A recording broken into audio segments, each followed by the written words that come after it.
Hi everyone, welcome back to my channel.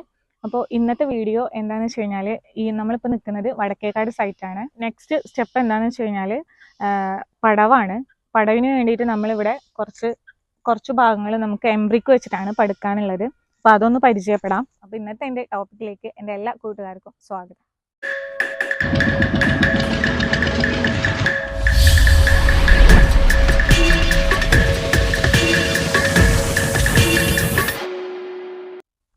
ഇതാണ് എംബ്രിക്ക്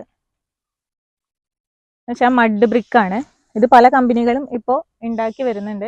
എംബ്രിക്കിന്റെ size പറയുകയാണെന്നുണ്ടെങ്കിൽ ഇത് 30x20x20 സൈസിന്റെ എംബ്രിക്കാണ്. ഇത് വെച്ചിട്ടാണ് നമുക്ക് കുറച്ച് ഭാഗങ്ങൾ പടവ് വരുന്നത്. അപ്പോൾ ഇതിന്റെ പടവും കാര്യങ്ങളൊക്കെയാണ് ഇന്നത്തെ വീഡിയോയിൽ ഞാൻ പരിചയപ്പെടുത്തുന്നത് എങ്ങനെയാണെന്നുള്ളത്. അപ്പം എന്തായാലും നല്ല സ്ട്രോങ്ങസ്റ്റ് മഡ് ബ്രിക്ക് തന്നെയാണ്.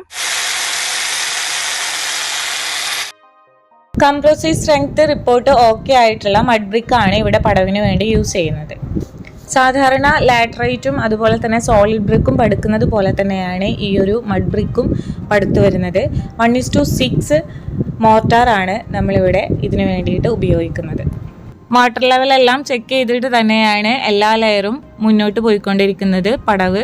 അതുപോലെ നമ്മൾ സാൻഡിൻ്റെ തരി കുറച്ച് കൂടുതലാകുമ്പോൾ അത് കുറച്ച് കുറയ്ക്കുന്നതിന് വേണ്ടിയിട്ട് സൂപ്പർ സാൻഡും കൂടെ മിക്സ് ചെയ്തിട്ടാണ് ഈ ഒരു മോർട്ടാർ നമ്മൾ റെഡിയാക്കുന്നത്. ഇതിൻ്റെ ഏറ്റവും വലിയൊരു അഡ്വാൻറ്റേജ് എന്താണെന്ന് വെച്ച് കഴിഞ്ഞാൽ ഇത് ഒരേ ലെവലിൽ ഫിനിഷിംഗ് ആയിട്ട് വരുന്നത് കൊണ്ട് തന്നെ ലാറ്ററൈറ്റിൻ്റെ പോലെയോ അതേപോലെ ഹോളോ ബ്രിക്കിൻ്റെ പോലെയോ നമുക്ക് കൂടുതൽ മോർട്ടാർ വേസ്റ്റ് ആവുന്നില്ല. പ്ലാസ്റ്ററിങ്ങിൻ്റെ സമയത്ത് നല്ല ഫിനിഷിംഗ് ആയിട്ട് തന്നെ ചെയ്തെടുക്കാൻ പറ്റും. അതുപോലെ തന്നെ പടവിൻ്റെ സമയത്ത് മോർട്ടാർ ജോയിന്റിന് വേണ്ടിയിട്ട് മോർട്ടാറിൻ്റെ കണ്ടന്റ് വളരെ കുറഞ്ഞ രീതിയിൽ തന്നെ ഉപയോഗിക്കാൻ പറ്റുന്നതാണ്. പിന്നെ ഫസ്റ്റ് ക്വാളിറ്റിയിൽ വരുന്ന ലാറ്ററൈറ്റുകളൊക്കെ നമുക്ക് ഇതുപോലെ യൂസ് ചെയ്യാൻ പറ്റുന്നതാണെങ്കിലും പക്ഷേ എക്കണോമിക്കലി കുറച്ച് റേഞ്ച് കൂടിയത് കൊണ്ട് തന്നെ നമുക്ക് ആ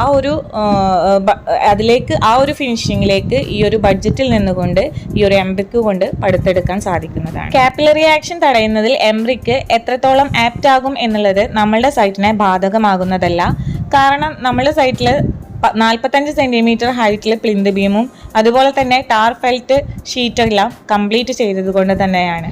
കോളം സ്ട്രക്ചറിന് ഇടയിലാണ് എംബ്രിക്ക് കൊണ്ട് ഇവിടെ പടുത്തു തുടങ്ങുന്നത്. എംബ്രിക്കിന്റെ പടവ് എന്ന് പറയുന്നത് മറ്റുള്ള പടവിനെ അപേക്ഷിച്ച് നോക്കുമ്പോൾ ഒട്ടും വേസ്റ്റ് ഇല്ലാതെ ചെയ്തെടുക്കാൻ പറ്റുന്ന ഒരു പടവ് തന്നെയാണ്. ഈ ഒരു എംബ്രിക്ക് ഉണ്ടാക്കുന്ന വീഡിയോ ഞാൻ മുൻപ് സൈറ്റിൽ അപ്ലോഡ് ചെയ്തിട്ടുണ്ട്. കാണാത്തവരുണ്ടെങ്കിൽ കാണാം. എംബ്രിക്ക് ഉണ്ടാക്കുന്ന വിധം ഞാൻ ഈ വീഡിയോന്റെ ഡിസ്ക്രിപ്ഷനിൽ ഇടാം. അതിന്റെ ഒരു വീഡിയോ നമ്മളുടെ ചുവന്ന മണ്ണ് നന്നായി ഗ്രൈൻഡ് ചെയ്ത് സിമെന്റും കൂടെ ചേർത്താണ് ഈ ഒരു എംബ്രിക്ക് കൺസ്ട്രക്ട് ചെയ്തെടുക്കുന്നത്. ഏതൊരു പ്രോഡക്റ്റിൻ്റെയും യൂസർ റിവ്യൂ അറിയണമെന്നുണ്ടെങ്കിൽ വർഷങ്ങൾക്ക് ശേഷമായിരിക്കും നമുക്ക് അതിൻ്റെ ഒരു റിസൾട്ട് കിട്ടുക. അതുപോലെ തന്നെയാണ് നമുക്കും എംബ്രിക്ക് യൂസ് ചെയ്തിട്ട് അതിന് ശേഷമുള്ള യൂസർ റിവ്യൂ നമ്മൾക്ക് കിട്ടുമ്പോൾ അതിനനുസരിച്ച് നിങ്ങളോടും ഷെയർ ചെയ്യാം.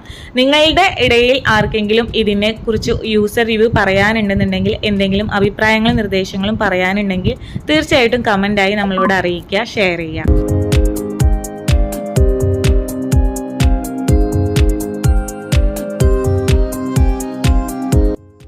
ഇന്നത്തെ വീഡിയോ നിങ്ങൾക്ക് ഇഷ്ടപ്പെട്ടിട്ടുണ്ടെങ്കിൽ ലൈക്ക് ചെയ്യുക. യൂസ്ഫുൾ ആണെന്ന് തോന്നിക്കഴിഞ്ഞിട്ടുണ്ടെങ്കിൽ മറ്റുള്ളവർക്ക് ഷെയർ ചെയ്യുക. അതുപോലെ തന്നെ വീഡിയോ സപ്പോർട്ട് ചെയ്യുക. പുതിയൊരു ടോപ്പിക്കായിട്ട് വീണ്ടും കാണും വരേക്കും ഇറ്റ്സ് മീ അനീഷ കളറക്കൽ.